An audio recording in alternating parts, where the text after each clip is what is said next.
Siamo con l'avvocato Teresa Bigliani che assiste assieme al collega Bulfone i comuni che sono ricorsi al TAR contro la riforma degli enti locali. Siamo costretti innanzitutto a evidenziare che alcun cenno, alcuna comunicazione, alcuna proposta è ad oggi pervenuta da parte dei legali della Regione alla sottoscritta nonché al collega Enrico Bulfone.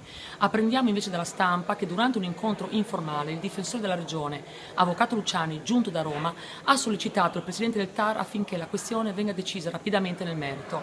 Ebbene, per quanto ci riguarda, noi instaureremo il contraddittorio, svolgeremo le nostre difese nell'unica sede naturale a tal fine deputata, vale a dire le aule di giustizia, ricordando che gli incontri informali sono di fatto inesistenti per il mondo in diritto. D'altro canto non possiamo sottacere il fatto che se la Regione vuole una pronuncia a breve nel merito, deve rispettare le disposizioni di legge che si è data, inviando i commissari presso i municipi, anziché sospendere la loro nomina al solo fine di impedire al giudice amministrativo una pronuncia nel merito sul punto. Per quanto riguarda allora le future tempistiche, cosa ci possiamo aspettare?